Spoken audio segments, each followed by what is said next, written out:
Bueno, buenos días y bienvenidos y bienvenidas a este video sobre el método de McPhee para el diseño de torres de destilación de platos, en su parte 2, que corresponde al análisis de la sección de enriquecimiento de la torre de destilación.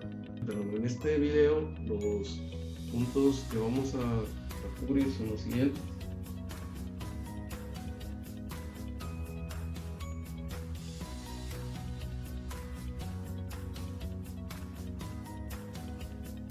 Inicialmente vamos a establecer cuál es la información necesaria o las bases necesarias para el diseño de la columna de destilación.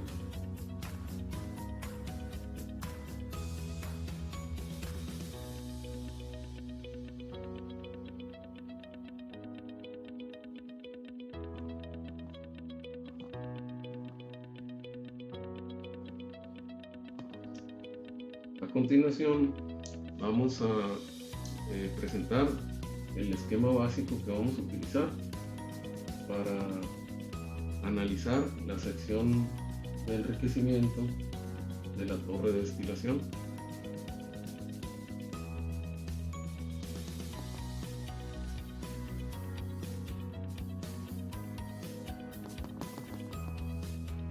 Después vamos a ver el procedimiento para obtener la línea de operación de la sección de enriquecimiento.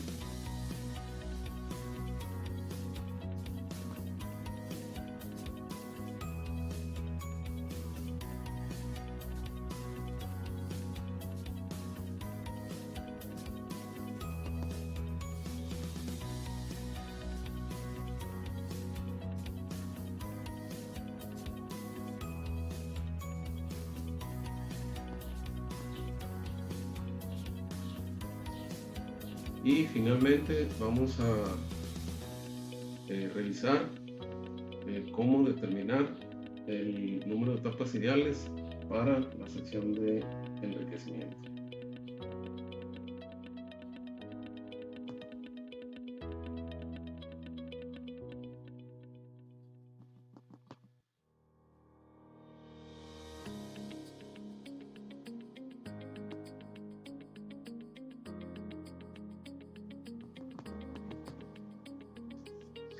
Entonces, a continuación vamos a dar inicio al primer punto, que corresponde a las bases para el diseño de una columna de destilación. Bueno, el punto número 1 entonces ese que corresponde a las bases de diseño para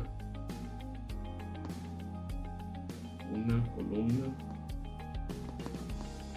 de destilación. Y este punto a lo que se refiere es determinar cuál es la información necesaria para poder hacer la determinación del número de tapas ideales correspondientes a una columna de destilación. O sea, cuál es la información básica que se requiere para poder plantear el diseño. Entonces, en la parte número 1 de este video vimos el esquema completo de una torre de destilación de platos, que básicamente sería el siguiente.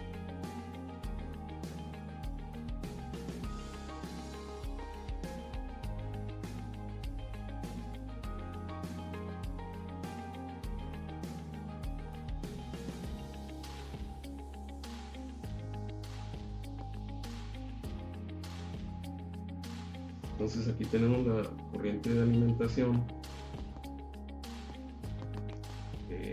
para la cual vamos a necesitar conocer el flujo que tenemos para la corriente de alimentación, el flujo total y la fracción mol, el componente más volátil en esa corriente de alimentación. En la corriente de destilado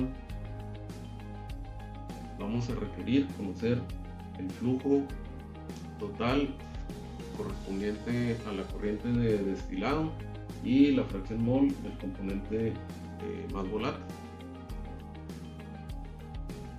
También por el lado de la corriente de residuo, que se encuentra en la parte inferior de la torre, debemos de conocer el flujo molar total, que lo representamos de acuerdo a la nomenclatura con la letra W, y la fracción mol del componente más volátil.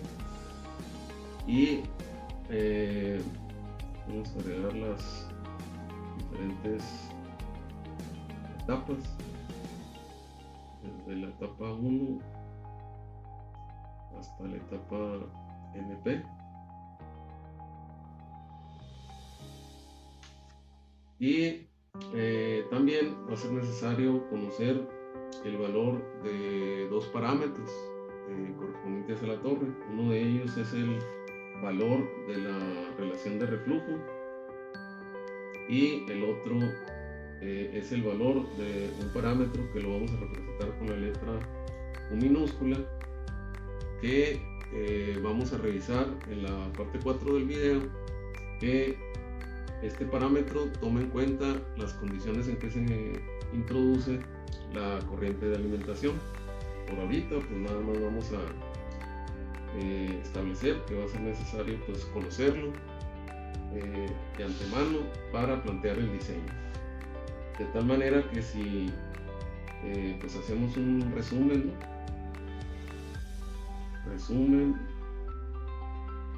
de las bases de diseño requeridas para poder aplicar el método de McCabe-Thiele y que podamos hacer el cálculo del número de etapas. Como dijimos ahorita, necesitamos F, ZF, necesitamos D, XD, necesitamos W y XW, perdón, aquí sería XW, y necesitamos conocer el valor de R y necesitamos conocer el valor del parámetro Q correspondiente a las condiciones de la corriente de alimentación. Entonces, si podemos tener disponibles los valores de todos estos datos, entonces vamos a ser capaces de aplicar el procedimiento de diseño de McCabe-Thiele para determinar el número de etapas ideales necesarias para lograr ese cambio de concentración, ¿no? Desde esta corriente de alimentación hasta esta corriente de destilado con estas características que estamos definiendo aquí. Y adicional a esto, pues también necesitamos conocer pues los datos de equilibrio, ¿no? Obviamente, equilibrio XY a presión constante, ¿no? Para el sistema con el que estemos trabajando. Entonces, conociendo esta información, vamos a poder aplicar la metodología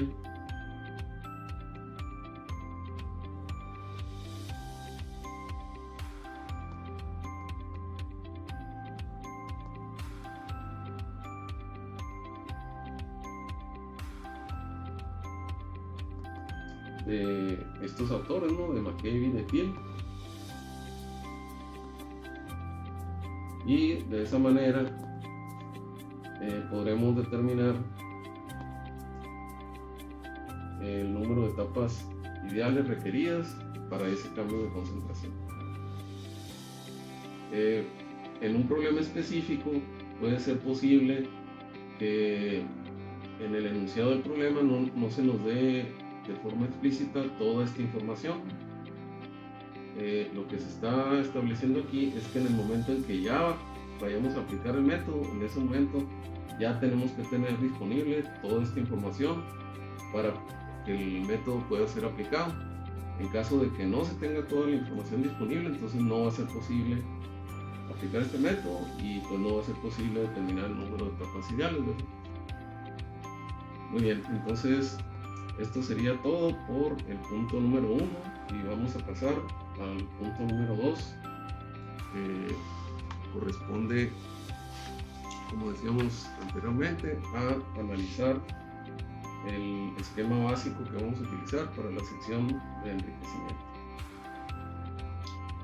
Bueno, el punto número 2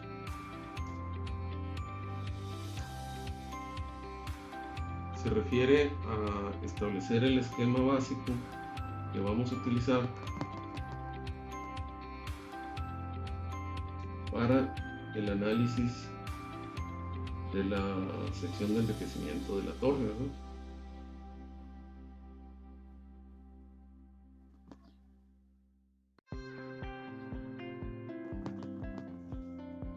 Como vimos al revisar la parte 1 del video, la torre de destilación se divide en dos secciones, ¿verdad? La sección que queda por encima de la corriente de alimentación le llamamos sección de enriquecimiento, y la sección que queda por debajo de la corriente de alimentación le llamamos sección de empobrecimiento o sección de agotamiento, ¿verdad? Entonces, lo que queremos en el punto número 2 es analizar de forma específica lo que está ocurriendo en la sección de enriquecimiento, ¿verdad? Entonces, para ello vamos a definir pues, un esquema que nos permita hacer el análisis, ¿no?, de esa sección. Entonces vamos a hacer el dibujo en la parte de abajo para esa torre.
Bien, entonces aquí estamos dibujando únicamente la sección de enriquecimiento de la torre para hacer el análisis en esa sección primeramente.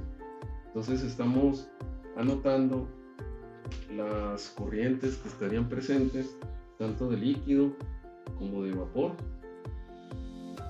en cada uno de los platos de la sección de enriquecimiento, ¿verdad? Entonces nosotros cuando vamos a hacer el diseño de una torre de destilación, pues de antemano no sabemos cuántos platos van a corresponder a la sección de enriquecimiento y cuántos platos van a corresponder a la sección de empobrecimiento, sino que dentro del mismo procedimiento de diseño va a resultar ese número de platos. Por lo tanto, pues en este planteamiento general pues estamos poniendo únicamente los primeros platos de la parte de arriba de la torre y después estamos dejando algunos puntos suspensivos indicando que puede haber un número mayor de platos y estamos definiendo un plato general que le estamos poniendo un plato número n minúscula que indica un plato general pues de la sección de enriquecimiento. Entonces nosotros pues no sabemos qué tan grande será la sección de enriquecimiento, ¿no? Si se irán a hacer 3 platos, o si van a hacer 15 platos, o si irán a hacer más platos, ¿verdad? Por eso estamos poniendo un análisis pues general, ¿verdad? Entonces vamos a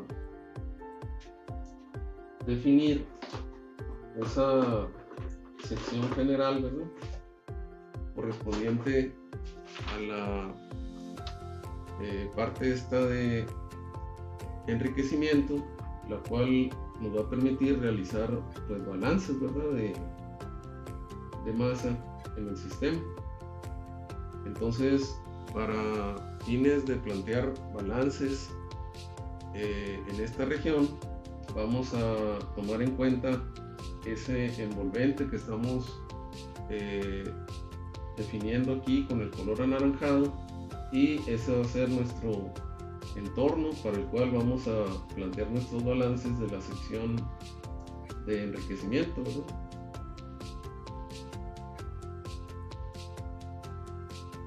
De tal manera que si queremos analizar hasta el plato 1 nada más, pues entonces hacemos n igual a 1, y esta región de color naranja pues nada más abarcaría hasta debajo del plato 1, ¿verdad? O si queremos analizar hasta el plato 2, pues entonces hacemos que n sea igual a 2 y analizamos únicamente hasta la parte inferior del plato 2, y así sucesivamente. Entonces, en ese sentido es que definimos un plato general n, de tal manera que si nosotros obtenemos ecuaciones, de balance escritas en forma general para el plato n, pues esa ecuación de balance que obtengamos la podemos aplicar al plato 1 o al plato 2, al plato 3, etcétera, de tal manera que una misma ecuación que nos serviría para todos los platos de la sección de enriquecimiento, únicamente variando el subíndice, ¿verdad? El subíndice n. Aquí en este esquema pues estamos respetando la nomenclatura que definimos en el video en su parte número 1, donde la L representaría el flujo molar total, ¿verdad?, de la fase líquida, y la X la fracción mol del componente más volátil en la fase líquida. Por su parte, la G corresponde al flujo molar total de la fase vapor, y la Y minúscula la fracción mol del componente más volátil en la fase vapor. Como establecimos en la parte 1 del video, cualquier corriente que salga de un plato específico lleva el subíndice de ese plato. Por ejemplo, del plato 2 salen la corriente de vapor G2 con concentración Y2 y la corriente de líquido L2 con concentración X2. Del plato 1 pues sale G1Y1 y L1X1, por lo tanto L1X1 viene y entra al plato 2, ¿verdad? Y si seguimos la secuencia de la numeración, de que el plato 1 es el que está en la parte superior, luego sigue el plato 2, etcétera, pues entonces la corriente que entraría al plato 2, la corriente de vapor, pues sería con el subíndice 3, ¿no?, que sería el número del plato que estaría debajo del plato número 2, ¿no?, y así sucesivamente.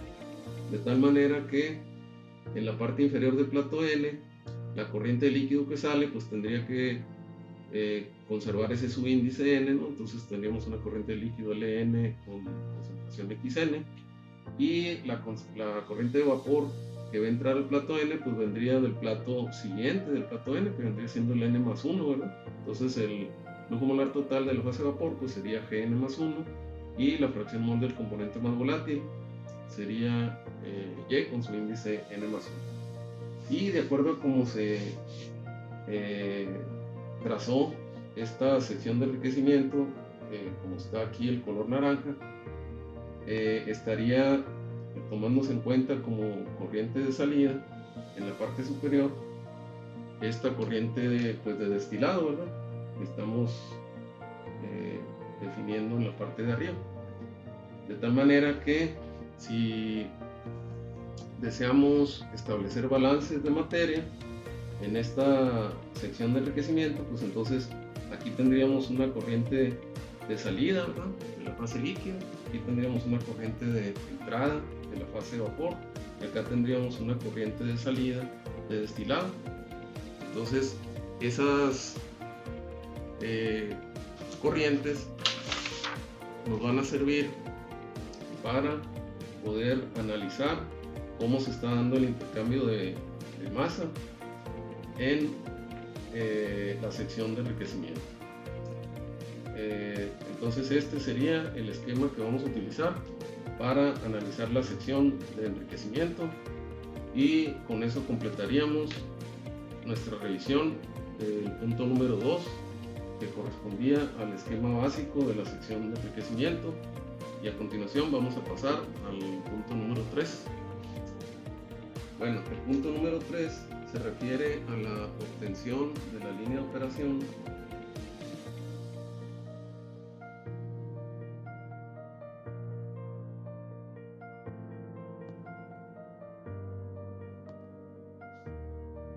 de la sección de enriquecimiento.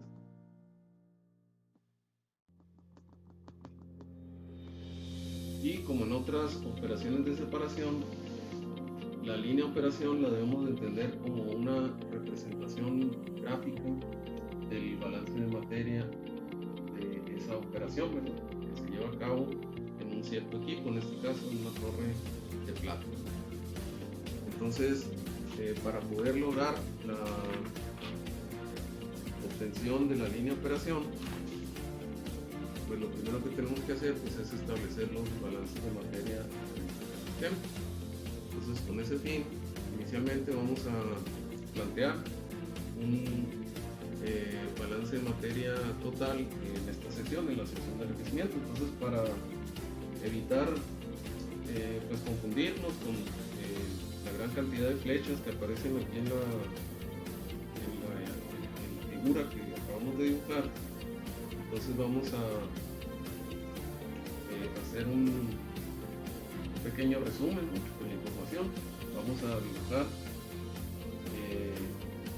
la sección de enriquecimiento, y pues nada más vamos a trazarle ahora las flechas que representan entradas o salidas a esa sección. Entonces, en la parte de arriba tendríamos la corriente de destilado, ¿no?, que corresponde a esta flecha, con un flujo molar total D y una fracción mol del componente más volátil XD. Hay que recordar que las unidades de el flujo molar total D serían, por ejemplo, kilomol por hora, ¿no?, por unidad de tiempo, y las de fracción mol, en caso de que sean necesarias, pues serían kilogramo mol de A sobre kilogramo mol totales, ¿no? Y pues las de D, pues vamos a agregarle aquí, que serían totales para que sea más explícito, ¿no? Y en la parte de abajo perdón, tenemos la corriente de salida del líquido que abandona el plato N, ¿no?, que tendría un flujo molar total LN y una fracción mol del componente más volátil XN. Sus unidades serían las mismas de D, ¿verdad? Perdón, serían kilogramo mol totales por unidad de tiempo, por ejemplo horas, y XN tendría unidades de kilogramo mol de A sobre kilogramo mol totales, ¿no?, que son las unidades estándar de fracción mol. Y la otra corriente que tenemos que tomar en cuenta, que cruza la sección de enriquecimiento que definimos, pues sería la entrada de la fase vapor, que tiene un flujo molar total Gn más 1, con sus unidades en kilogramo mol totales por unidad de tiempo, por ejemplo hora, y su fracción mol, que sería Gn más 1 en unidades de kilogramo mol de A sobre kilogramo mol total, ¿eh? Entonces, esas serían todas las corrientes que están entrando o saliendo de la sección de enriquecimiento, y en base a este esquema resumido, pues plantearíamos nuestro balance de materia con el fin de posteriormente pues obtener la línea de operación de la sección de enriquecimiento. Entonces, a continuación vamos a plantear esos balances.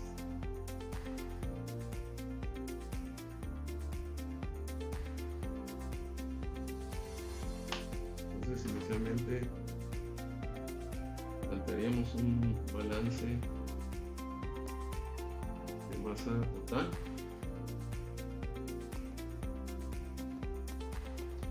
Pues ahí en la sección de enriquecimiento, ¿no?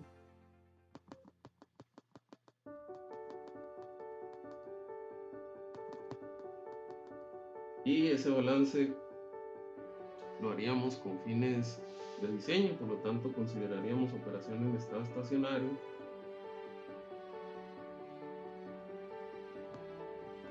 y sin presencia de reacción química, ¿no?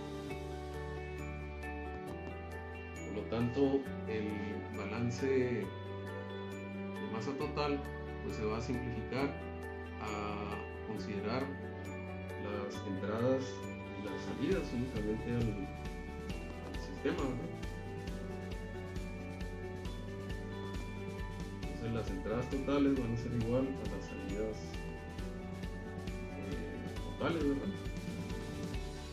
Y si tomamos en cuenta el esquema que definimos para la sección de enriquecimiento, entonces estamos viendo que con respecto a las entradas, la única corriente que va a contribuir pues es la corriente de vapor, ¿verdad? Y con respecto a las salidas, pues tenemos la corriente de destilado y la corriente del líquido que está saliendo en la parte de abajo. Entonces, en el lado izquierdo, las entradas totales, pues representaríamos el flujo molar total para la fase de vapor, ¿verdad? Y por el lado de las salidas tendríamos que tomar en cuenta el flujo de líquido Ln y la corriente de destilado D, ¿verdad? De tal manera que las unidades de este balance pues serían las de cualquiera de estos tres términos, que serían kilogramos mol totales por hora, ¿verdad? Y a esta ecuación pues le vamos a poner pues las iniciales del método, ¿verdad? Que son aquel tip y el número 1, ¿no? A esta ecuación, ¿verdad?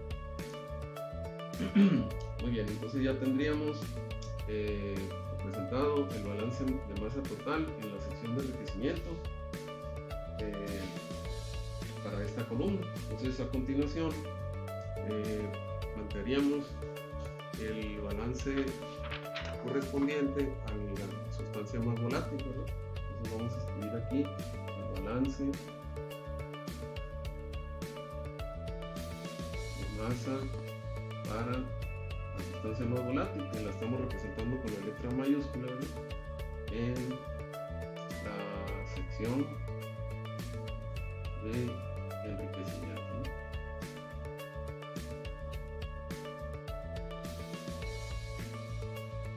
Entonces, bajo las consideraciones que dijimos ahorita, estado estacionario y sin reacción química, nos quedaría que las entradas del componente más volátil A deben de ser igual a las salidas de ese componente, ¿no? Entonces podemos ver en el esquema que teníamos que nuevamente las entradas van a ser las que corriente A pues van a ser las que correspondan a la masa de A que vaya a ingresar en la corriente de vapor por la parte inferior, y las salidas serían la masa de A que vaya en la corriente de destilado más la que corresponda al líquido en la parte inferior. Entonces con respecto a las entradas tendríamos que el término correspondiente sería el producto del flujo total por la fracción mol que corresponde a la sustancia A, que es YN más 1, y pues esa sería nuestra única entrada. Y por el lado de las salidas tendríamos las masas, los moles que van en la corriente de líquido en la parte inferior y las moles que van en la corriente de líquido que sale como destilado, ¿no? Entonces a esta ecuación obtenida al hacer el balance del componente más volátil en la sección de crecimiento, vamos a poner ecuación número 2, ¿verdad? Entonces ya tenemos el balance de masa total y el balance de masa para el componente más volátil. Entonces a continuación lo que vamos a hacer es pues empezar a rearreglar y a combinar estas ecuaciones. Vamos primeramente a despejar de la ecuación 2 la variable yn más 1. Entonces vamos a poner aquí que vamos a despejar la yn más 1 y pues esto nos quedaría como el cociente ln entre gn más 1 que multiplica a xn, ¿verdad? Y aquí le sumaríamos pues el término correspondiente a d sobre el gn más 1 que pasamos dividiendo, ¿verdad? Multiplicado por la xd. Y pues esta sería nuestra ecuación número 3, ¿verdad?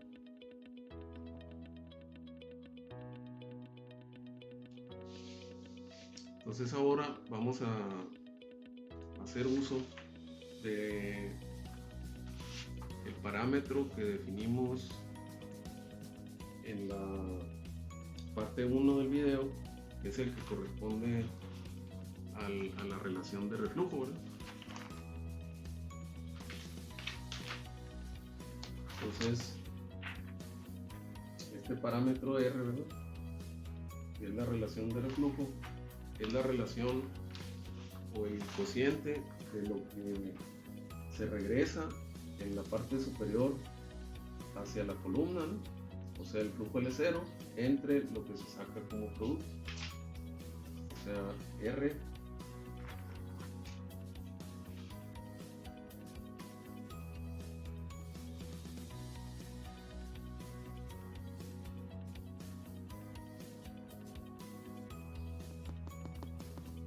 R sería el cociente L0 sobre D, ¿verdad?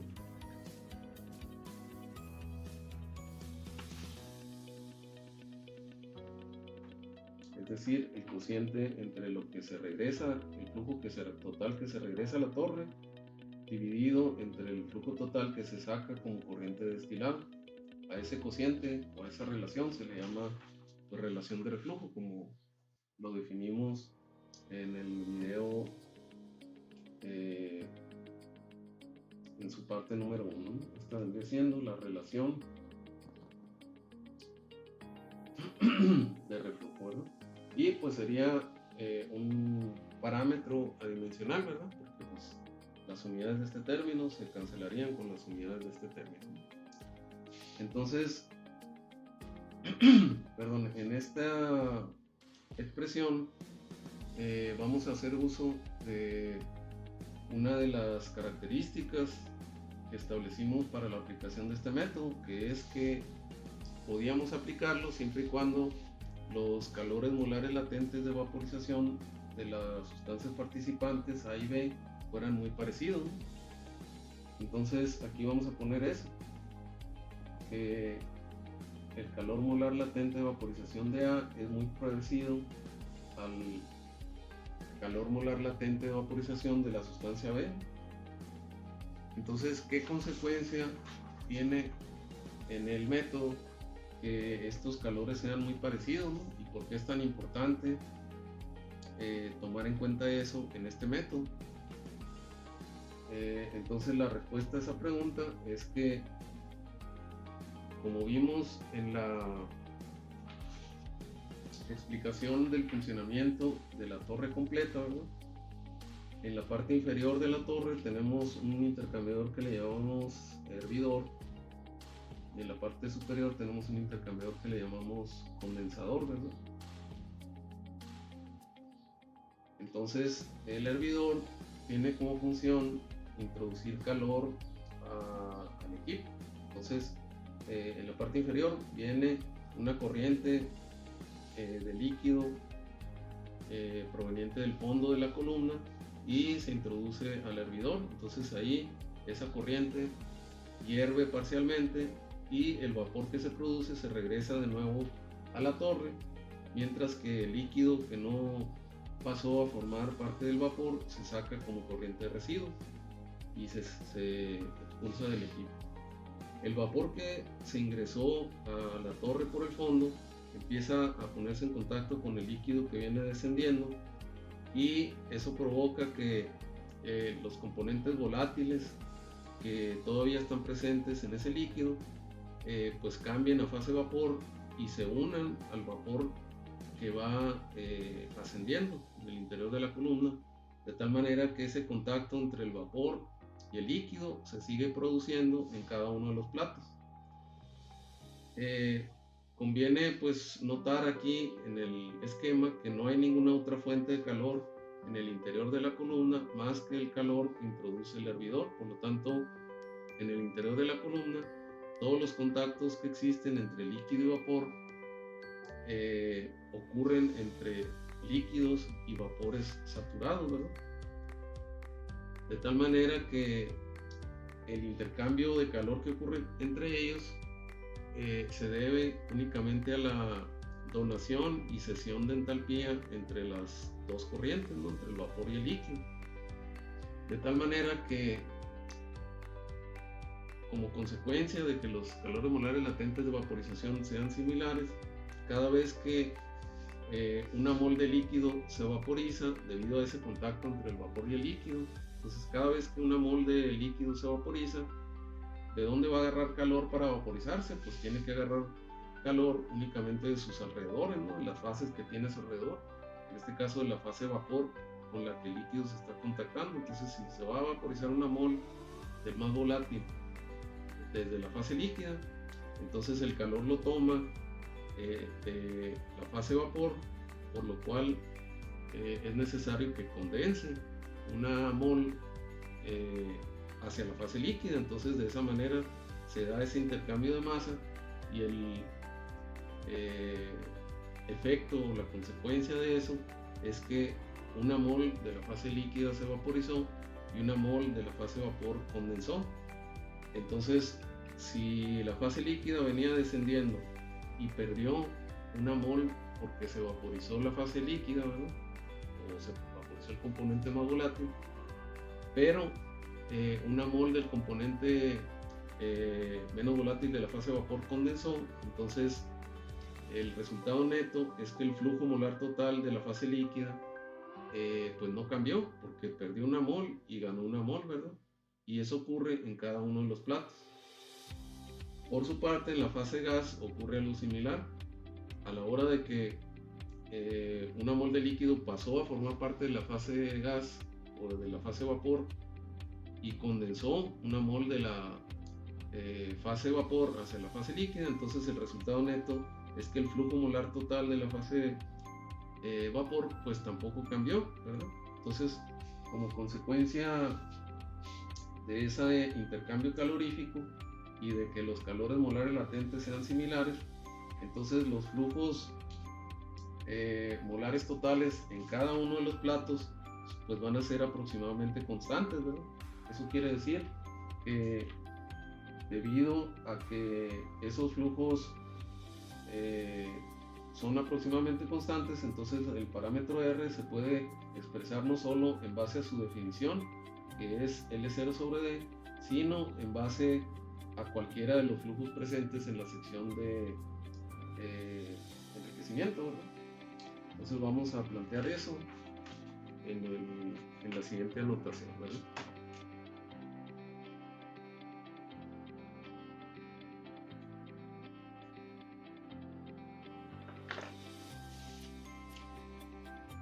Entonces, debido a que los calores molares latentes de vaporización son aproximadamente iguales,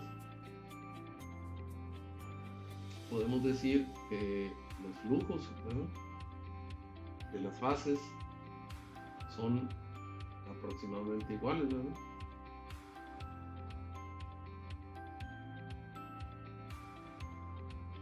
Para los distintos platos. Entonces eso lo podemos plantear de forma general diciendo que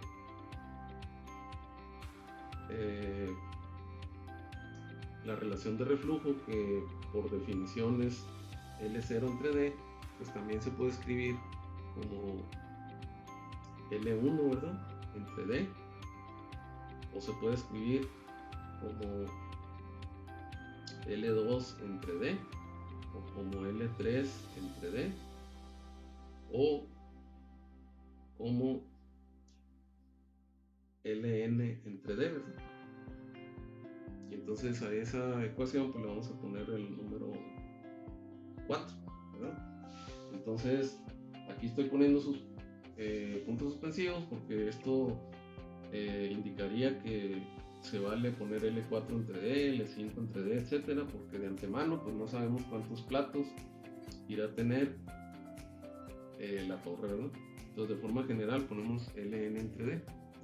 Entonces de esta expresión 4 podemos despejar la equivalencia de Ln en función de estos parámetros R y D.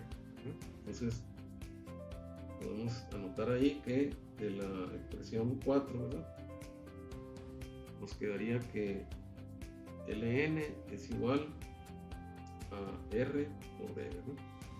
Y pues le vamos a llamar ecuación 5 a esta.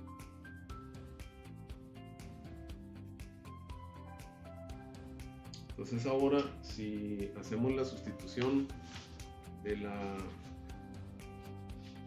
expresión que acabamos de obtener, la 5, ¿no?, en la expresión 1, ¿no?, entonces hacemos la sustitución de la expresión 5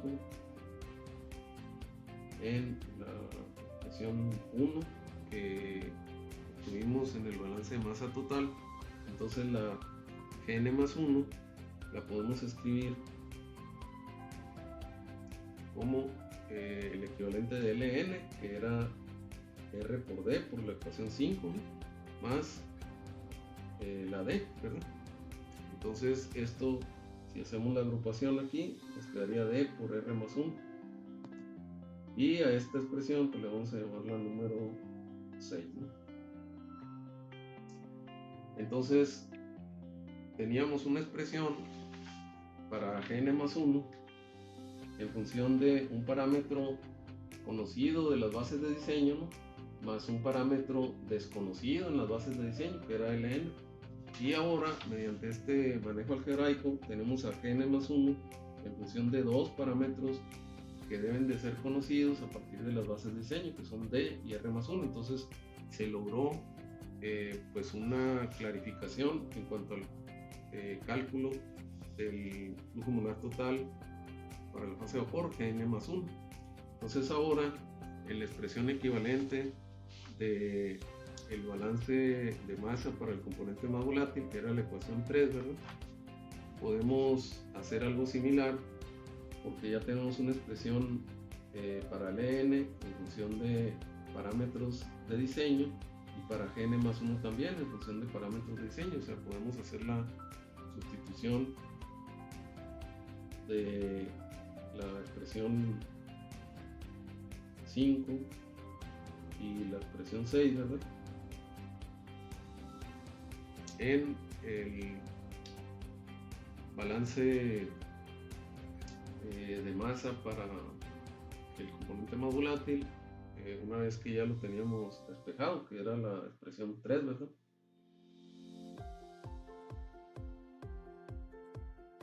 Y entonces pues esto nos quedaría Yn más 1 igual a R por D en el numerador, y en el denominador nos quedaría D por R más 1, ¿verdad?, multiplicado por Xn.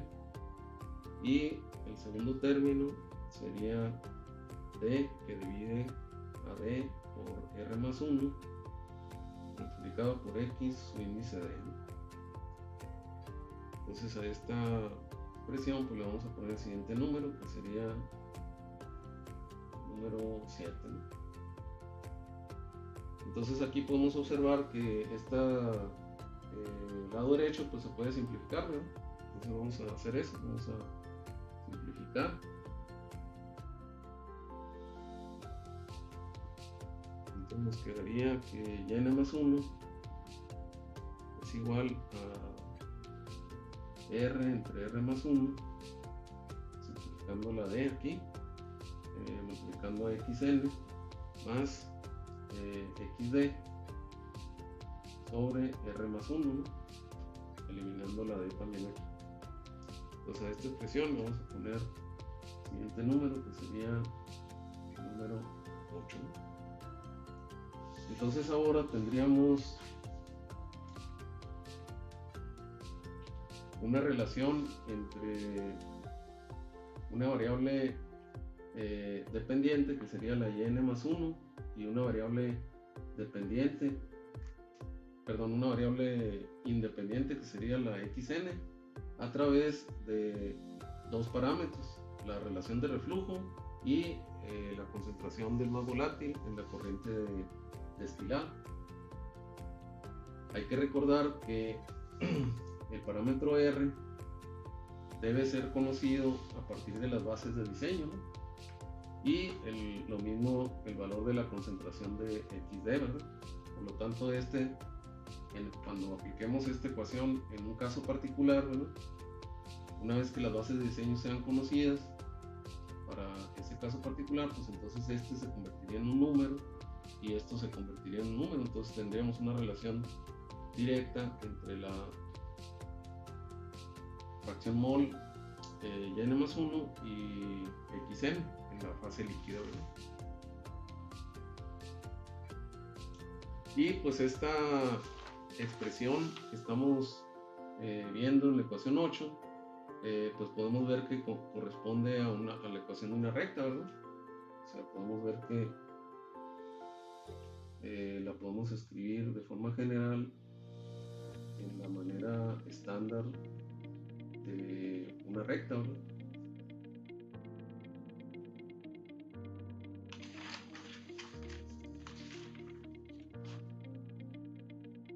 Donde pues la pendiente sería el cociente R entre R más 1 y la ordenada al origen sería XD entre R más 1.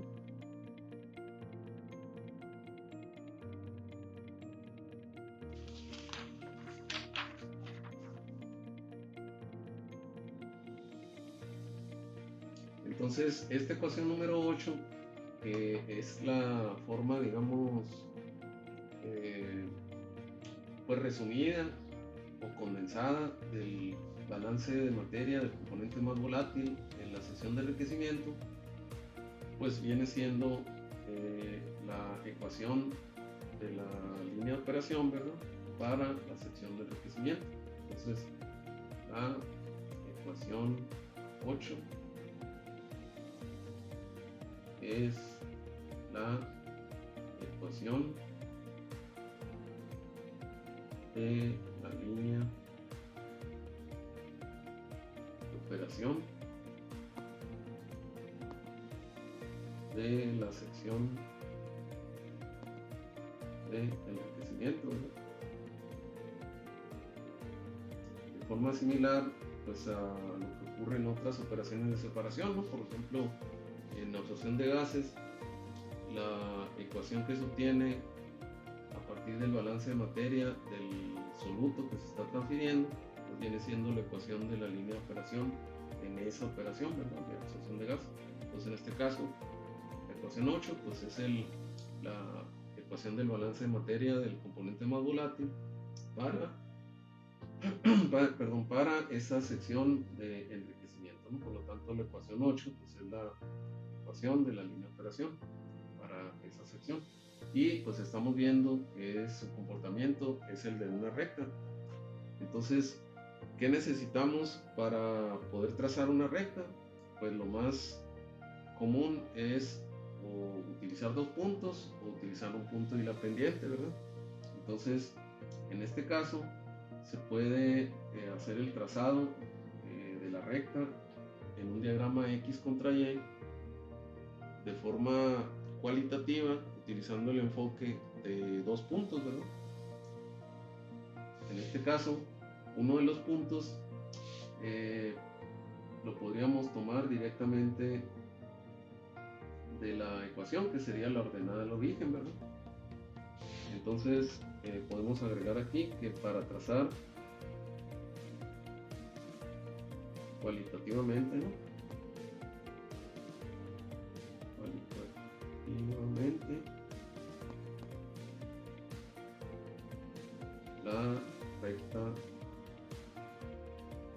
de 8, ¿verdad? Ocupamos pues 2 puntos, ¿verdad? Porque se trata de una recta. Entonces, un punto pues lo podemos tomar directamente pues de la propia ecuación, sabiendo que la ordenada origen pues tiene un valor de xd entre r más 1, por lo tanto un punto tendría coordenadas 0, xd sobre r más 1. Pues hay que recordar nuevamente que tanto xd como r están incluidos en las bases de diseño, por lo tanto cuando uno quiere plantear el diseño de la columna pues ya tienen que estar conocidos, por lo tanto este es un número y este es un punto que se puede localizar en el diagrama X contra Y, ¿verdad? Entonces ahora necesitaríamos definir cuál sería el segundo punto. Para ello lo que vamos a hacer es primero empezar a hacer el trazo de esta recta en el diagrama XY, y es lo que vamos a plantear a continuación.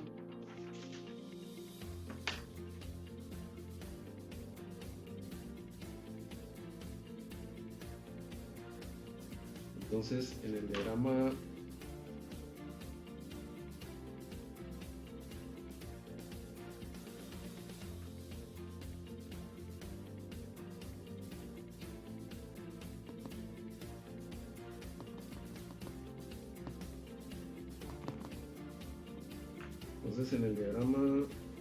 XY, presión constante, ¿verdad? Tenemos aquí la línea a 45 grados, ¿verdad? Aquí tenemos en el eje de las ordenadas la gráfica correspondiente a la fracción mol del componente más volátil en la fase vapor, y en las abscisas lo equivalente pero para la fase líquida. Entonces aquí tenemos la línea 45 grados, que es una línea de referencia nada más para indicar que ahí el valor de x y y es igual, y cualquier curva que esté por encima de esa línea significa que la y es mayor que la x, y si está por debajo pues significa que la x es mayor que la y. Entonces como vimos a la hora de definir las bases de diseño, ¿verdad? El análisis que estamos haciendo, los datos de equilibrio en unidades XY a presión constante pues tienen que ser conocidos, tienen que estar disponibles a partir de esas bases de diseño, ¿no? Para el momento en que uno quiera hacer el diseño de la torre. Por lo tanto, la curva de equilibrio en unidades XY a presión constante, la presión en que esté trabajando la torre de destilación, ¿no? Tiene que estar conocida, entonces la podemos trazar, ¿verdad? La gráfica de equilibrio. Entonces este sería la curva de equilibrio para el sistema, ¿verdad?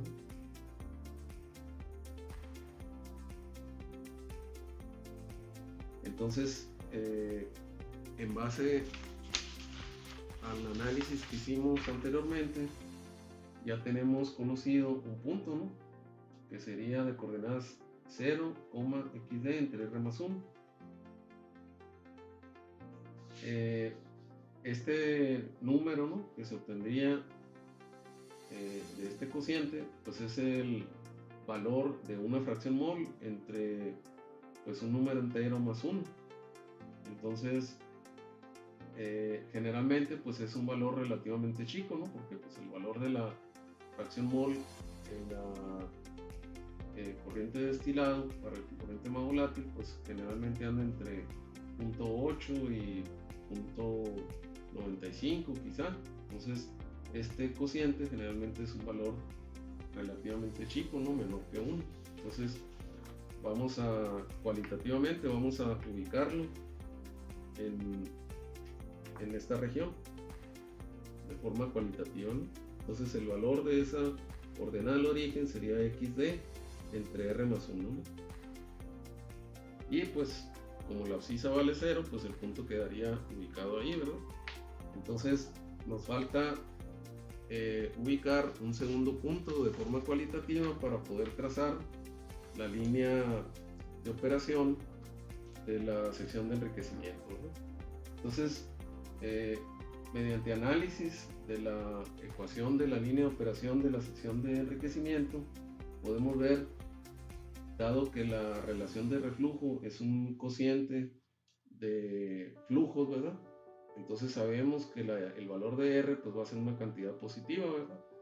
Entonces el valor de la pendiente de la recta es un cociente de dos cantidades positivas, por lo tanto pues va a ser una pendiente positiva, ¿no? La que tenga esta recta. Luego también podemos observar que el numerador pues es más chico que el denominador, ¿verdad? O sea, el denominador pues es igual al numerador más 1, ¿no? Por lo tanto este cociente pues va a ser menor que 1, ¿no? Si la R tiene un valor exageradamente grande, se puede acercar a 1, ¿verdad? O sea, si la R vale 1, perdón, si la R vale 1000, R más 1 pues sería 1001, entonces 1000 entre 1001 pues casi es 1, pero por la izquierda, ¿verdad? Si la R vale 10.000, por ejemplo, pues entonces el denominador valdría 10.001, entonces se aproximaría más a 1 por la izquierda, pero sin llegar a 1. Entonces es una cantidad positiva e inferior a 1, ¿no? Entonces eso cualitativamente nos dice que debe ser una pendiente menor que la pendiente de la línea 45 grados, ¿verdad? Porque la pendiente de la línea 45 grados pues sería una pendiente igual a 1, ¿no? Esto vale 1 y esto vale 1, entonces el cociente pues nos daría una pendiente igual a 1. Entonces la pendiente de la línea de operación de enriquecimiento pues tiene que ser menor que 1 y tiene que pues ser diferente de 1, ¿verdad? Como vimos aquí. Entonces si es diferente que 1, la pendiente pues quiere decir que esta recta en algún punto se va a intersectar con la recta de pendiente igual a 1, que es la línea de 45 grados, ¿verdad? Porque esta recta pues tiene pendiente igual a 1 y esta recta tiene una pendiente positiva distinta de 1, ¿verdad?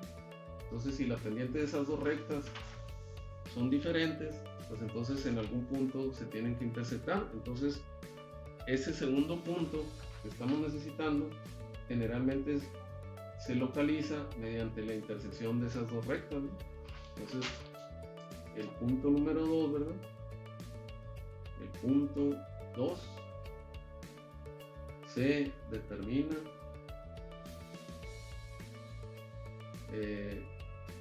ubicando, ¿no?, la intersección de la línea a 45 grados y pues si recordamos la ecuación de la recta 45 grados pues simplemente es y igual a x, ¿no? Entonces sería la intersección de la línea 45 grados con la ecuación de la línea de operación de la sección de enriquecimiento, que es la ecuación 8, ¿verdad? Entonces la intersección de esta recta con esta recta nos daría ese segundo punto, ¿no? Entonces para poder obtener esa intersección pues simplemente matemáticamente lo que hacemos es pues borrarnos conceptualmente el subíndice de las dos variables, ¿no?, x y y pues esta nada más escribirla como y igual a r entre r más 1 por x más xd entre r más 1. Entonces esa recta habría que intersectarla con esta y determinar el punto de intersección, ¿no? Entonces eso va a quedar como ejercicio para el estudiante y aquí nada más vamos a anotar cuáles son las coordenadas del punto 2. Entonces vamos a anotar aquí que puede demostrarse, y ese es un ejercicio para del estudiante que el punto 2, o sea, el punto de intersección de esta recta con esta recta tiene coordenadas x subíndice d, x subíndice d, ¿no? Por lo tanto, el punto 2 es pues ese, ¿no? X subíndice d, x subíndice d.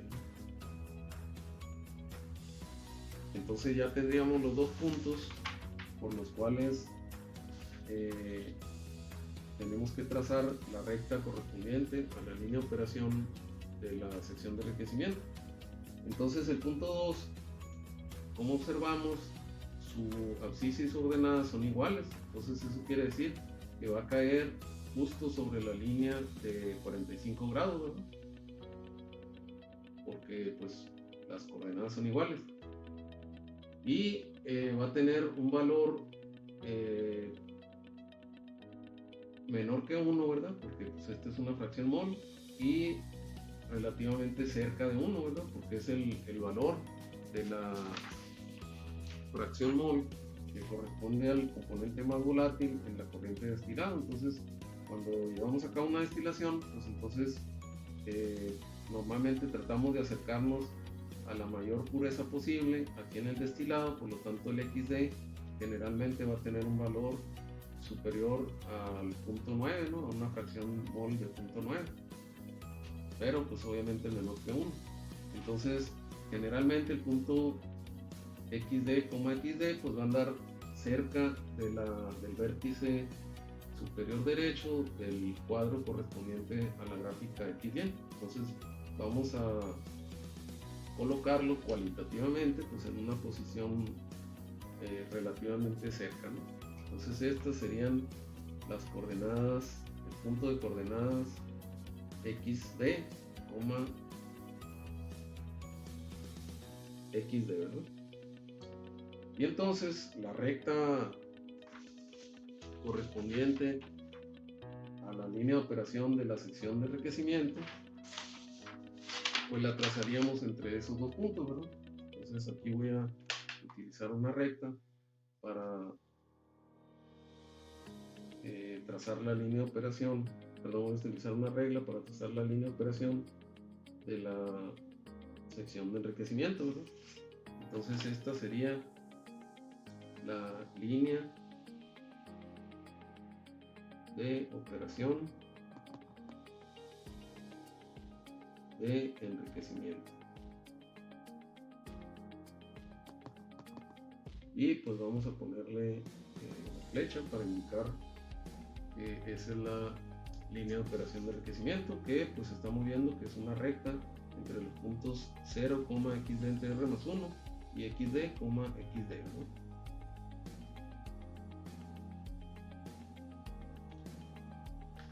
Muy bien, entonces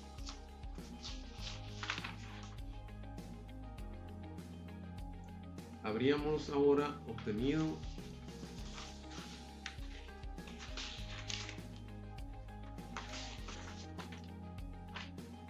la representación gráfica de la línea de operación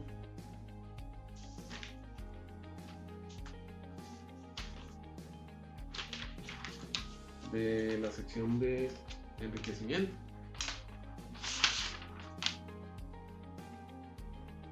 Entonces con eso habíamos cubierto el punto número 3 de nuestro video en su parte 2, y a continuación pasaríamos al punto número 4 de la parte número 2 del video, que corresponde a la determinación del número de etapas para la sección de enriquecimiento, una vez que ya tenemos trazada cualitativamente la línea de operación de enriquecimiento y que conocemos a partir de las bases de diseño la línea de equilibrio XY del sistema. Entonces a continuación pasamos al punto número 4.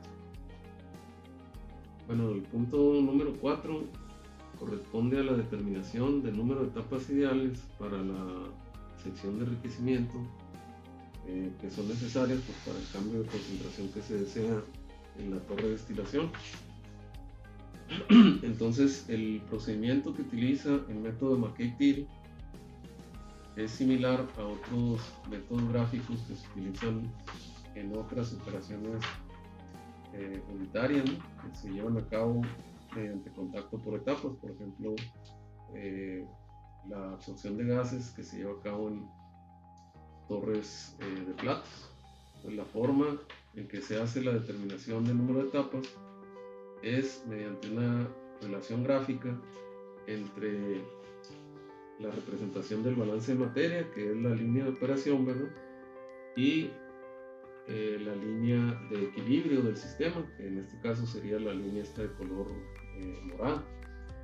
Entonces, para hacer la determinación de las etapas correspondientes a cada uno de estos platos, recordemos que en otras operaciones unitarias que se llevan a cabo, repito, mediante contacto por etapas, los cambios de concentración que provoca cada una de las etapas, en este caso cada uno de los platos, en la gráfica es equivalente al cambio de concentración que provoca un triángulo rectángulo construido entre la línea de operación y la línea de equilibrio.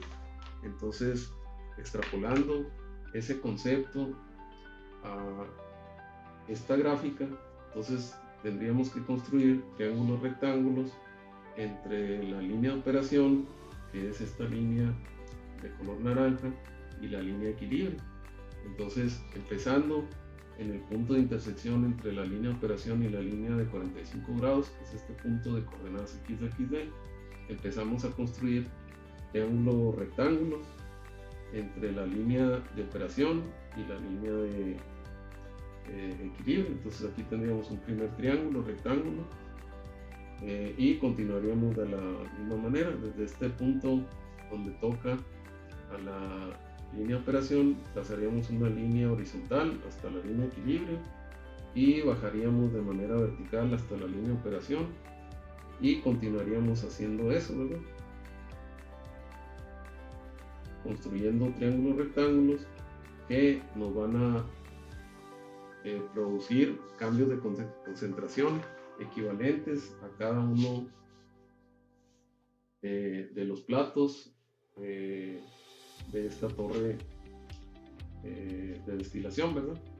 Entonces, el primer triángulo pues correspondería al primer plato, ¿verdad?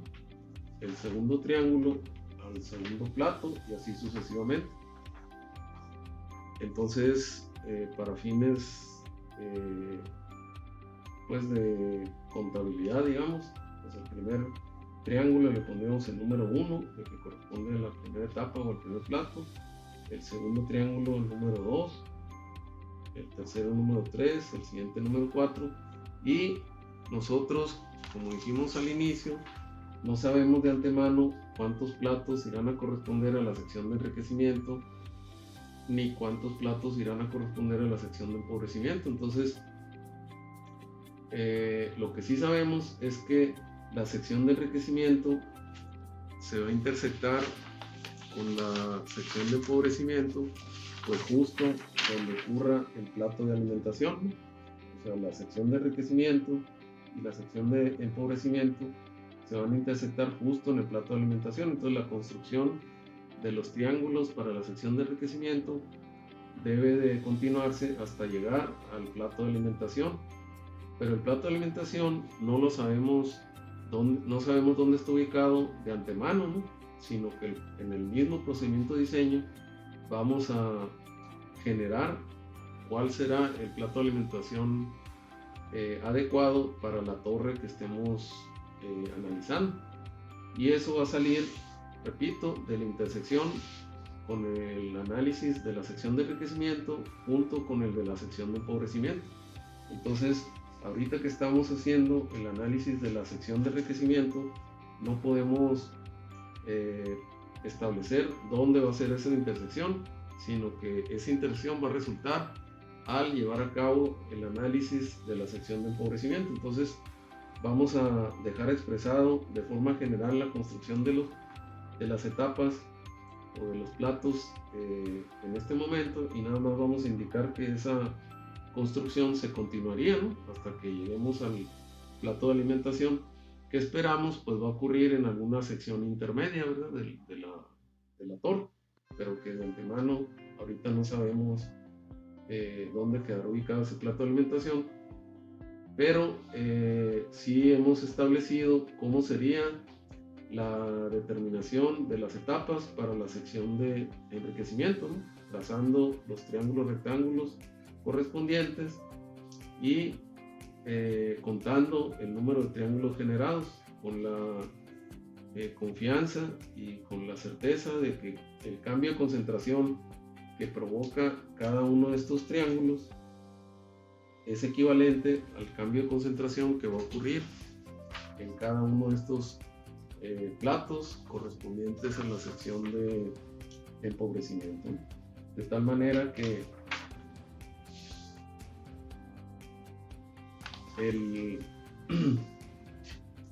aquí en este plato, a partir de las bases de diseño, ¿verdad?, que dijimos que tenían que ser conocidas, como son los flujos y las concentraciones, así como el valor de R, el valor del parámetro Q minúscula y los datos de equilibrio. Entonces aquí en el esquema de la sección de enriquecimiento de la torre de destilación podemos pues marcar los valores que serían conocidos a partir de esas bases de diseño, ¿no? Conoceríamos el valor de D, el valor de XD, el valor de L0 y conoceríamos el valor de R, ¿verdad?, y el valor del parámetro Q, así como los datos de equilibrio, ¿verdad? Entonces hay que tener en cuenta que el planteamiento que estamos haciendo corresponde a un sistema en el que se utiliza un condensador total, como dijimos al inicio de la exposición, ¿no? Entonces este condensador, vamos a anotarlo aquí, condensador, es un condensador total, ¿no? Y lo que significa es que todo el vapor que le esté llegando a ese condensador lo va a convertir en líquido y lo va a convertir en líquido saturado, no lo va a subenfriar, ¿verdad? Entonces a eso se refiere que sea pues un condensador total, de tal manera que la corriente de líquido que sale del condensador total llega a esta división, y una parte se regresa al cuerpo de la torre y una parte se saca como corriente de destilado. Entonces nosotros estamos diciendo que dentro de las bases de diseño el valor de XD debe ser conocido. Entonces si el valor de XD es conocido, el cual es una fracción mol, ¿no?, de esta corriente de destilado correspondiente al componente más volátil, y en esta división únicamente se está partiendo la corriente que sale del condensador, pues entonces la concentración que lleve el componente más volátil en la corriente de reflujo, ¿no?, que se regresa a la torre expresada como fracción mol, tiene que tener idénticamente el mismo valor que tenga XD. Por lo tanto, si conocemos numéricamente el valor de XD, ese mismo valor que tenga XD necesariamente tiene que ser igual a la fracción mol X su índice 0, ¿no? Por lo tanto, del valor de XD de las bases de diseño automáticamente conocemos el valor de X0, ¿verdad? Y si este es un condensador total, que lo único que está haciendo es cambiar el vapor que está viajando hacia ese condensador en líquido, sin que haya acumulación de ningún tipo aquí en el condensador, pues quiere decir que como fracción mol el valor numérico de Y1 tiene que ser exactamente igual que el valor de X0 y que el valor de XD, ¿verdad? Entonces eso significa que si XD a partir de las bases de diseño sabemos que tiene un valor, por poner de ejemplo, 0.95, entonces automáticamente significa que la fracción mol X0 tiene que tener un valor de 0.95 y que la fracción mol Y1 tiene que tener un valor de 0.95. Es decir, si conocemos XD, automáticamente vamos a conocer X0 y automáticamente vamos a conocer Y1. Y este Y1 pues es el fracción mol del componente más volátil que sale en el vapor que abandona el plato número 1, por lo tanto conocemos Y1, y este X0 es el que se está introduciendo como líquido para contactarse con el vapor que está ingresando al plato número 1, por lo tanto esta X0 pues sería conocida, ¿verdad? Entonces en el diagrama, en este diagrama, tenemos que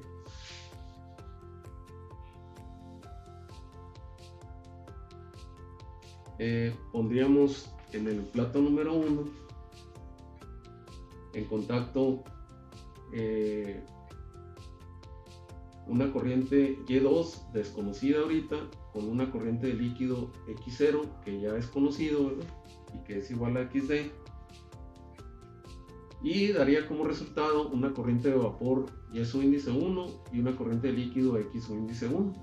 Entonces aquí en el diagrama, donde tenemos ya trazados los valores XD, entonces tenemos conocido que el valor de Y1 es numéricamente igual que XD, por lo tanto aquí en el eje de las Y's el valor de Y1 correspondería a este valor de XD que tenemos aquí, ¿verdad? O sea, Y1 sería numéricamente igual que XD, ¿verdad?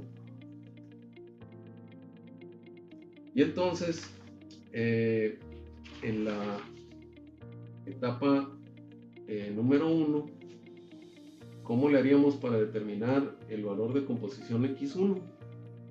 Si conocemos el valor de composición Y1 de la fase de vapor, pues usando el concepto de etapa ideal, ¿verdad? Sabemos que en una etapa ideal las corrientes que abandonan esa etapa pues tienen que estar en equilibrio, por lo tanto esta X1 desconocida ahorita tendría que ser el valor de X correspondiente a un valor de Y igual a Y1 en equilibrio. Por lo tanto, si conocemos la Y1, ¿cuál será el valor de X1 que ahorita es desconocido, pero que sabemos que tiene que estar en equilibrio con Y1?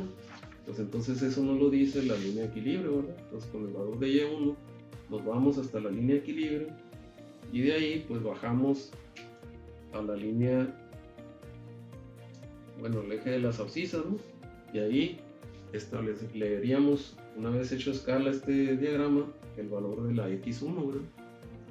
Entonces X1 estaría en equilibrio con Y1, o sea, nos daría este punto, y dado que este triángulo nos está dando el cambio de concentración correspondiente al plato número 1, en el cual pues ya acabamos ahorita de determinar el valor de concentración X1, entonces ya conoceríamos, perdón, con el color este es con el que estamos poniendo los conocidos, ya conoceríamos entonces el X1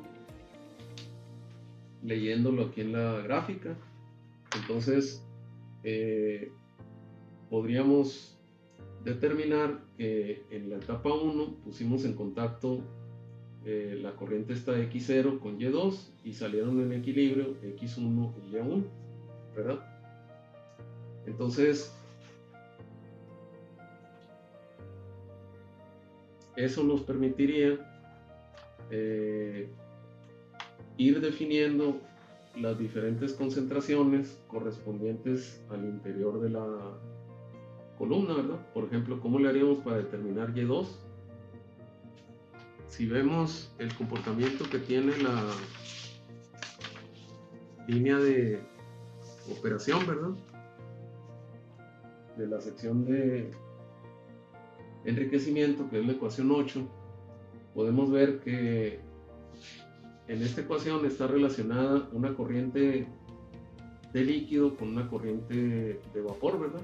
Pero estas dos corrientes son corrientes líquido a vapor que se están cruzando en la sección de enriquecimiento, ¿verdad? O sea, si hacemos n igual a 0, por ejemplo, tendríamos que esta ecuación nos estaría relacionando x0 con y1. Si hiciéramos n igual a 1, estaríamos relacionando x1 con y2. Entonces, si aquí en la gráfica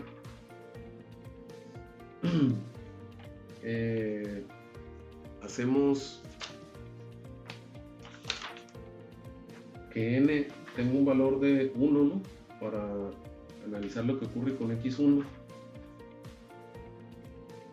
Entonces, la y correspondiente a la línea de operación sería la y1 más 1, es decir, la y2, ¿verdad? Entonces, para la x igual a x1, o sea, cuando la n vale 1, para la x igual a x1, la y correspondiente en la línea de operación sería la y2, ¿verdad? Quiere decir que si nos vamos a la línea de operación, cuando la x vale x1, que sería este punto que está aquí, ¿no? Sobre la línea de color naranja, la y correspondiente sería la y2, ¿verdad? Entonces eso, si este punto, si este vértice del triángulo rectángulo lo llevamos de forma horizontal hasta el eje de las y, ¿verdad? El eje de las ordenadas, pues ahí estaríamos localizando la y2, ¿verdad? Entonces, si esta gráfica estuviera a escala, pues podríamos leer el valor numérico de y2, ¿verdad? Y entonces eso nos permitiría determinar otro valor en el interior de la columna, ¿verdad? O sea, la fracción mol correspondiente al vapor que está saliendo del plato número 2, ¿no? Entonces aquí ya llevaríamos conocidos todos estos que están encerrados con el círculo de color morado. Entonces el manejo de la línea de operación y la línea de equilibrio nos permitiría ir determinando las diferentes concentraciones en el interior de la columna, ¿verdad? Porque si quisiéramos ahora determinar el valor de x2, pues usaríamos el concepto de equilibrio, ¿verdad? O sea, ¿cuál sería el valor de x2 numérico? Pues sería el valor de x correspondiente al equilibrio con y2, ¿verdad? Entonces, si ya determinamos y2, ¿cuál sería el valor de x2? Pues lo que tenemos que hacer es irnos a la línea de equilibrio con el valor de y2 y en donde toque la línea de equilibrio, pues ahí bajar y en nuestra gráfica escala, pues leer el valor numérico de x2, ¿verdad? Y entonces agregaríamos otra concentración conocida y cada vez nos iríamos introduciendo más y más al interior de la columna, conociendo sus diferentes concentraciones, ¿verdad? Y de esa manera definiendo el comportamiento de cada corriente.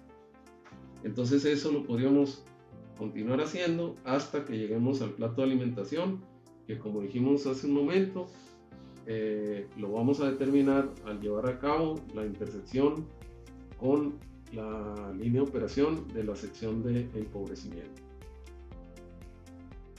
Con esto estaríamos llegando al final de la parte 2 de este video.